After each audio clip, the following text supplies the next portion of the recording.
हाँ तो भाई, क्या हाल है आप सभी के? चलिए अच्छे हैं, अच्छी बात है। देखिए, आज आपको जानकर बहुत खुशी होगी क्या कि भाई आज से हम अपनी 11th क्लास बायोलॉजी के कोर्स का सिलेबस का शुभारंभ कर रहे हैं। ठीक है, हाँ, बहुत अच्छी खुशी की आपके लिए बात है और हमारे लिए भी भाई, क्योंकि आज से हम अपने कोर्स का शुभारंभ करेंगे। बहुत दिनों से हम बेसिक नॉलेज ले रहे थे, कुछ इम्पोर्टेंट सेलेक्टिव टॉपिक हम आज तक पढ़ रहे थे। ठीक है, और आपने उनको खूब पढ़ा, अच्छी तरीके से पढ़ा। तो आज हम इसी क्रम में चलते हुए अपने सिलेबस का स्टार्ट कर रहे हैं। उससे पहले आपको कुछ बातें जरूर जान लेनी है, और वो बातें क्या है मैं आपको बताऊं। देखिए भाई, जैसा कि आपको पता है कि इस साल से आप एनसीईआरटी सिलेबस पढ़ेंगे। एनसीईआरटी सिलेबस वह होता है जिस सिलेबस के हर कंपटीशन में क्वेश्चन पूछे जाते हैं।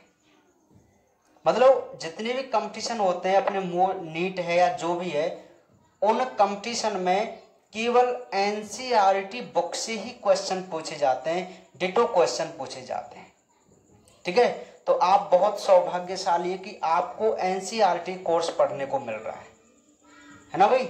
हाँ, तो यदि आपको मैं एक बात बता दूं, जो बच्चे खासकर नीट प्रिप कर रहे हैं, नीट का उनका फोकस है, एम है, तो मैं उनके लिए एक बहुत अच्छी बात बता दूं कि आपके लिए बहुत बेस्ट प्लेटफॉर्म रहेगा ये स्कूल। ठीक है, हाँ, बीडीएस और जीआईएस है ना, क्योंकि हम यहाँ पर कोर्स के साथ साथ अपने नीट के पॉइंट ऑफ व्यू को भी प्रायोरिटी देके चलते हैं। ठीक है, हर पॉइंट, अब जो टेस्ट भी होते हैं वो भी नीट के अकॉर्डिंग हम कई बार लेते हैं, ऑब्जेक्टिव टाइप। समझ में आ रही बात? हाँ, और इस साल हम और भी बहुत बेहतरीन तरीके आपके लिए करने की कोशिश करेंगे। जैसा कि आपको पता है, ये मुहिम जो चल रही है ऑनलाइन क्लास की, ये 1 मई से स्टार्ट है और 12th क्लास वालों के लगभग 75% तक कोर्स हो गए। आप अंदाज लगा सकते हैं कि हम आपके लिए कितनी मेहनत कर रहे हैं। समझ में आ रही बात? हाँ, तो देखिए भाई, आज से आपको, अच्छा, एनसीईआरटी कोर्स है, और मैं आपको बता दूं कि जो 12th क्लास का सिलेबस है और 11th क्लास आपका जो सिलेबस है वो लगभग एक जैसा है। लगभग बोला है मैंने, इसका मतलब ये नहीं है कि आप उन्हीं को नोट्सों को लेके पढ़ें, है ना। मैं आपके लिए बहुत डिफरेंट टाइप से नोट्स कराऊंगा, क्योंकि उसमें हम अपने नीट के पॉइंटों को ज़्यादातर देख के हुए चलेंगे। समझ में आ रही मेरी बात? नहीं आ रही है ना? तो आपको क्या करना है कि एक नोटबुक लेनी है, लगभग 70-80 रुपए वाली, 100 रुपए वाली, मतलब छोटी नहीं लेनी है ना।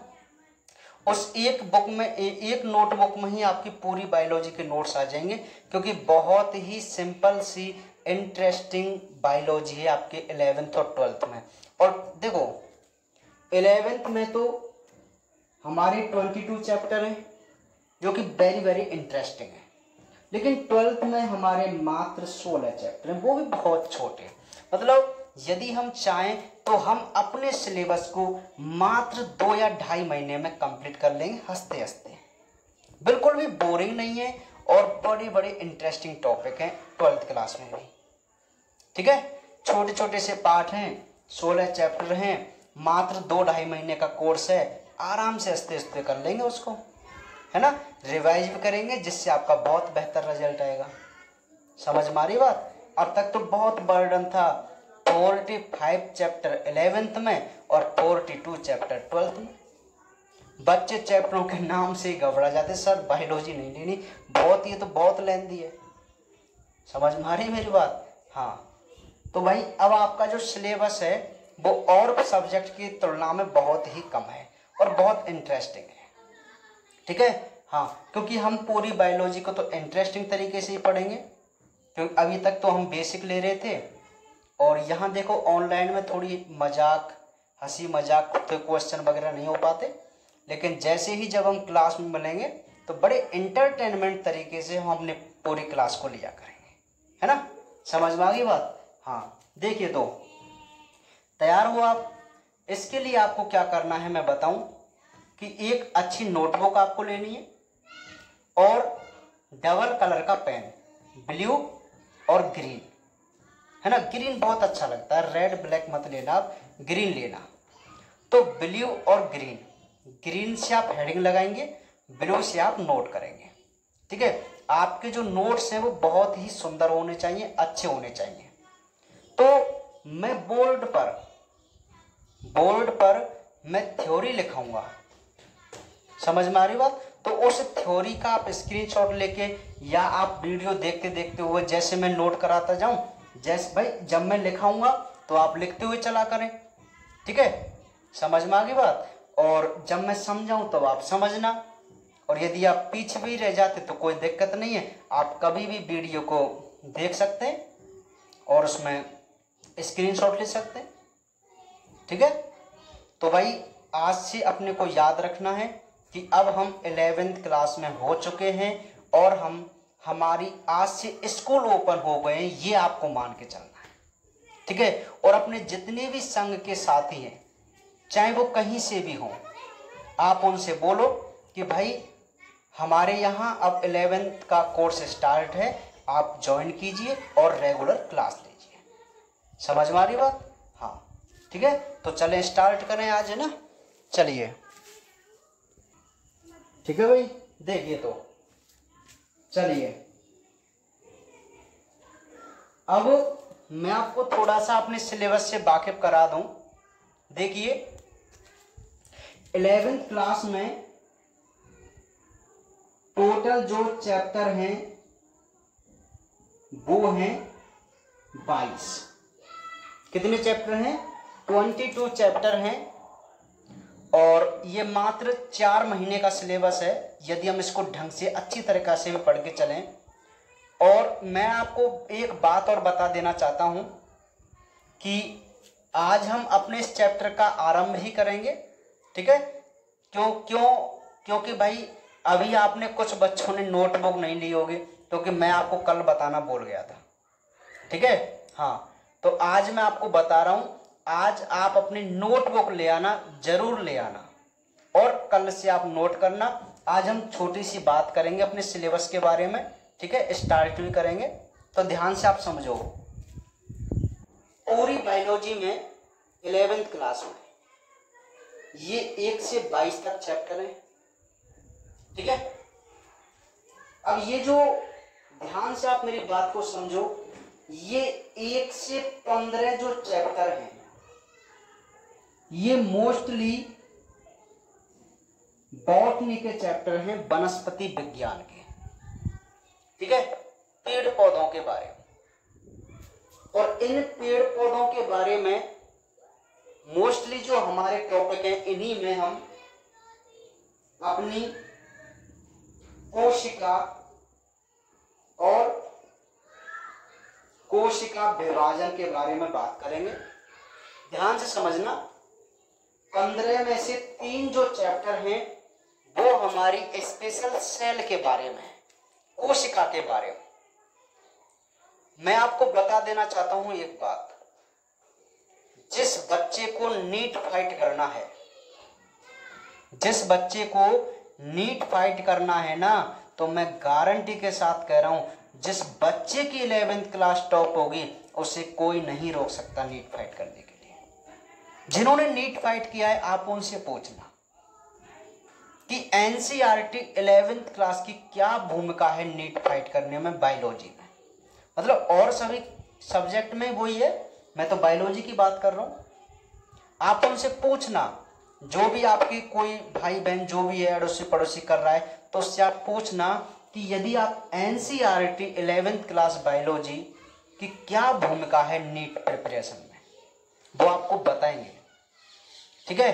क्योंकि मैं आपको बता दूं कि जो चैप्टर जो टॉपिक अब हम यहाँ पढ़ेंगे ना, वही टॉपिक आपको दोबारा से नीट तैयारी में पढ़ने को मिलेंगे डिटो। समझ में आ गई बात? हाँ, तो यदि आप यहीं से अब मेहनत करना चलेंगे, सीखेंगे या मेहनत करते हुए चलेंगे, तो आपको बाद में ज़्यादा मेहनत करने की आवश्यकता नहीं है। ठीक है? हाँ, तो ये बात मेरी गांठ बांध लेना, बिल्कुल मैं सही बात कह रहा हूँ आपसे। 11वीं क्लास में जितनी नॉलेज हमें बायोलॉजी के बारे में लेनी है, वो सब नॉलेज 11वीं क्लास में। 12th क्लास में नॉलेज नहीं है इतनी जितनी 11वीं क्लास की सिलेबस में या बायोलॉजी की क्लास में। 12th में कुछ नहीं है, 12th में बहुत इजी सिलेबस है और उससे हम परसेंटेज अच्छी बना सकते हैं, नीट फाइट नहीं कर सकते। क्यों मैं आपको ये बातें क्यों बता रहा हूँ भाई? क्यों? क्योंकि हम अरे यार, हम तो 11वीं क्लास में, लोकल क्लास में हम क्या करेंगे पढ़ के, हर 12th में पढ़ेंगे, अच्छी परसेंट बनाएंगे। तो मैं उन्हीं बच्चों के लिए कह रहा हूँ, मैं आपको गाइड कर देना चाहता हूँ कि भाई 11वीं क्लास बोर्ड क्लास से भी ज़्यादा इम्पोर्टेंट होती है। ठीक है? उन बच्चों के लिए जिनका एम नीट है या और भी कोई कंपटीशन एग्जाम है। ठीक है? हाँ, तो 11वीं क्लास की बायोलॉजी में हर चीज के बारे में हमें नॉलेज लेनी है। और हम एक बायोलॉजी के क्षेत्र में यदि आप कंटिन्यू रेगुलर क्लास रखते हैं, मैं आपको अपना व्हाट्सएप नंबर दे दूंगा। यदि आपको कोई क्वेरी हो तो आप मेरे से डायरेक्ट वो पूछ सकते हैं। अब मैं जो वीडियो अपलोड करूंगा तो उसमें मेरा कॉन्टैक्ट नंबर आपको मिल जाएगा, है उस बोर्ड पर ही लिखा हुआ। तो आप मेरे से कांटेक्ट कर सकते हैं, व्हाट्सएप पर मैसेज कर सकते हैं कोई भी क्वेरी को पूछने के लिए। कोई भी बात समझ में नहीं आई आपको, कोई शब्द समझ में नहीं आया, क्योंकि आप जानते हैं भाई देखो ऑनलाइन क्लास है, अब आप मेरे से डायरेक्ट क्वेश्चन तो नहीं पूछ सकते। लाइव क्लास होती अलग बात है ना? क्लास में होते तो आप मेरे से पूछ सकते, मैं उसका समाधान कर देता। तो आप यहाँ क्वेश्चन आपके मन में बहुत आएंगे, क्योंकि अभी न्यू हैं आप, अभी जो शब्द आएंगे वो उनको कम जानेंगे, है ना? हालांकि मैं आपको हर शब्द सिखाऊंगा जो भी नया आएगा, लेकिन फिर भी कुछ रह जाए तो आप पूछ सकते हैं ना। तो आप मेरे को व्हाट्सएप मैसेज करके डायरेक्ट पूछ सकते हैं कि सर ये शब्द इसका क्या होता है ना, कोई प्रॉब्लम वाली बात नहीं है। ठीक है? I have time for you, मतलब ऑल माई स्टूडेंट्स। ठीक है? हाँ, चलिए भाई, आप ऐसे मत समझना कि सर रिप्लाई नहीं करेंगे, सर पता नहीं क्या सोचेंगे। अरे भाई, टीचर और स्टूडेंट्स का क्या रिलेशन होता है? ये क्वेश्चन आस्किंग का ही तो रिलेशन होता है ना? समझ में आ गई बात? हाँ, तो ये हमारी ड्यूटी है, ये हमारा कर्तव्य है कि हम आपकी समस्याओं का समाधान करें, एजुकेशन रिलेटेड, सिलेबस रिलेटेड। ठीक है? तो इसमें कोई प्रॉब्लम वाली बात नहीं है ना भाई? तो देखिए 1 से 15 तक तो हमारी बॉटनी है, और मोस्टली मैं आपको बात बता दूं कि 16 से जो 22 तक जो चैप्टर हैं वो हमारी जूलॉजी के यानी कि जंतु विज्ञान के हैं। ठीक है? हाँ, अब यहां मैं आपको एक बात क्लियर कर देना चाहता हूं कि भाई ऑनलाइन क्लास में यदि मैं आपको बॉटनी पढ़ाऊं, ध्यान समझो, क्योंकि जो बॉटनी है वो जूलॉजी की तुलना में थोड़ी सी टिपिकल होती है। मतलब अभी आपके लिए अभी है क्योंकि आप फ्रेशर हैं। वैसे तो बहुत इजी है क्योंकि कंसेप्ट इसके बहुत अच्छे अच्छे, हम इसको बहुत इंटरेस्ट तरीके से पढ़ाता हूं मैं तो बॉटनी भी, है ना? लेकिन क्योंकि यहाँ बहुत ज़्यादा क्वेश्चन बनते हैं और आप इतने क्वेश्चन पुटअप नहीं कर पाएंगे ना। ठीक है? तो इसीलिए हम सबसे पहले अपनी जूलॉजी से अपने कोर्स का शुभारंभ करेंगे। क्यों? क्योंकि ये वही चैप्टर हैं जिनको आप थोड़ा बहुत पढ़ चुके हैं। अर्थात 16 से 22 तक जो चैप्टर है ना, ये टोटल जो चैप्टर हैं वो आपकी 10th क्लास का जो 2 पार्ट था ना, सबसे बड़ा चैप्टर, उसी चैप्टर में से ये चैप्टर बने हुए हैं भाई। समझ में आ गई मेरी बात?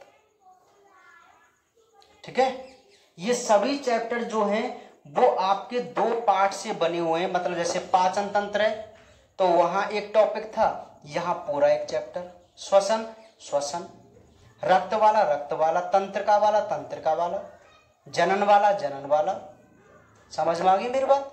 कुछ 1-2 चैप्टर और हैं एक्स्ट्रा, जैसे कंकाल तंत्र वगैरह जो भी है। ठीक है, समझ में आ गई बात? तो इनको समझने में आपको यहां ज्यादा दिक्कत नहीं आएगी अभी। ठीक है ना? क्योंकि बॉटनी में आपके लिए हर शब्द नया है, आपने बॉटनी अभी तक नहीं पढ़ी है, लेकिन जूलॉजी आप पढ़ चुके हैं, तो इनमें अभी आपको कोई दिक्कत नहीं आने वाली। तो इसीलिए हम अपने सिलेबस का स्टार्ट 16वें चैप्टर से कराएंगे। ठीक है, आपको इसमें कोई दिक्कत है ना? मैं आपको देखते हुए सिलेबस का प्रारंभ कर रहे हैं, और आपके मेरी नज़र से आपको देखते हुए जूलॉजी से हमें स्टार्ट करना होगा, ताकि आप इनको और बेहतर तरीके से समझ सकें, है ना भाई? हाँ, तो कल से आप क्या ध्यान रखेंगे? एक तो नोटबुक, क्या? नोटबुक, और उसके बाद 2 पेन, और दोनों पेन और नोटबुक आप लेके तैयार हो जाना। जैसे ही लेक्चर स्टार्ट होगा, सिलेबस स्टार्ट होगा, आप चैप्टर का नाम वगैरह डाल के सारी चीज हेडिंग, हम बिल्कुल ऐसे चलेंगे जैसे हम नोट्स में यहाँ पर लिखा रहा हूँ, आपको कॉपी करनी है केवल। जैसे मैं नोट करूँ, मैं आपको टाइम दूंगा, स्क्रीनशॉट लीजिए, तो आप स्क्रीनशॉट ले लेंगे। जो बच्चे पीछे भी रह जाएंगे तो ठीक है, सभी के लिए सुविधा मिलेगी, ऐसी कोई बात नहीं है। ठीक है, चलिए देखिए तो भाई,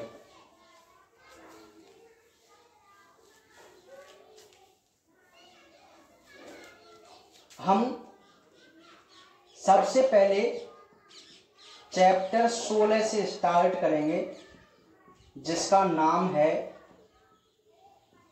पाचन एवं अवशोषण। बात को जरा ध्यान से आप मेरी को समझो। आपको तो इससे कोई मतलब नहीं है कि 16वां है 17वां क्या है, आप तो ये समझो कि हमारा ये स्टार्टिंग का चैप्टर चल रहा है। समझ में आ रही मेरी बात, है ना? अब ये जो चैप्टर है वो हमारे ज्यादा दिन के नहीं है, हम इनको आराम से यहाँ कवर कर लेंगे, और हाफ ईयरली एग्जाम तक। क्योंकि मैं आपको बता दूं, कुछ बच्चे ये भी सोच रहे होंगे कि सर हाफ ईयरली एग्जाम होंगे तो हमारा तो बॉटनी वाले क्वेश्चन आएंगे। तो हाफ ईयरली एग्जाम तक तो हमारा लगभग 75 से 80% कोर्स हो जाएगा। समझ में आ रही मेरी बात? हाँ, तो आपको बिल्कुल भी चिंता करने की आवश्यकता नहीं है। ठीक है भाई? हाँ, और यदि हमें लगेगा जैसे स्कूल ओपन हो गए, तो भाई स्कूल ओपन होते ही फिर हम अपनी बॉटनी से ही स्टार्ट करेंगे, चैप्टर नंबर 1 से, है ना भाई? लेकिन जब तक हम ऑनलाइन चलेगी क्लास, तो यहाँ से स्टार्ट कर लेते हैं, कोई दिक्कत वाली बात नहीं है ना? समझ रहे हो? आगे सरकार क्या फैसला लेती है, हम उस हिसाब से चलेंगे, कोई दिक्कत वाली बात नहीं है। आपको तो केवल पढ़ना है। ठीक है, आपको हर कंसेप्ट अपने क्लियर करते हुए चलना है। ठीक है? हाँ, तो चैप्टर जो 16 है, जिसका नाम है पाचन एवं अवशोषण, इसका इंग्लिश नाम मैं आपको बता दूं, हम इंग्लिश नाम किसी का भी नहीं छोड़ेंगे, डाइजेशन एंड एब्जॉर्प्शन। ठीक है, हम इंग्लिश नाम किसी का भी नहीं छोड़ेंगे, क्योंकि इंग्लिश वर्ड बायोलॉजी में इंग्लिश वर्ड के बहुत इंपॉर्टेंस होती है, बहुत महत्वता होती है, हम बिल्कुल भी नहीं छोड़ेंगे। ठीक है, तो ये जो डाइजेशन एंड एब्जॉर्प्शन वाला टॉपिक है, जैसा कि आपको पता है कि ये जूलॉजी से जुड़ा हुआ टॉपिक है, और हम इसकी 1-2 वीडियो बना भी चुके हैं, लेकिन अब हम विद नोट्स इस पूरे को समझेंगे, दोबारा से करेंगे। ठीक है? हाँ, तो आप इसके लिए तैयार रहना। कल से पूरी नोटबुक लेके क्योंकि अभी मैं आपको कुछ करा भी दूं तो आप पीछे रह जाएंगे, आपको देखना पड़ेगा। ठीक है भाई, तो आप अपनी कल से नोटबुक लाके और ढंग से इसको देखने की कोशिश करना और लिखने की कोशिश करना। पूरे नोट्स आप अभी से बना के चलना। ठीक है, हाँ, समझ में आ रही मेरी बात, नहीं आ रही भाई? तो जैसा कि मैं यहाँ छोटी सी परिभाषा से लिख देता हूँ, कल हम इसकी बात करेंगे। भोजन के, अच्छा सबसे पहले जो हम हेडिंग लगाएंगे वो लगाएंगे पाचन। ठीक है, भोजन के जटिल पदार्थों का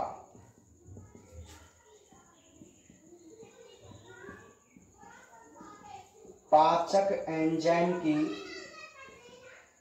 सहायता से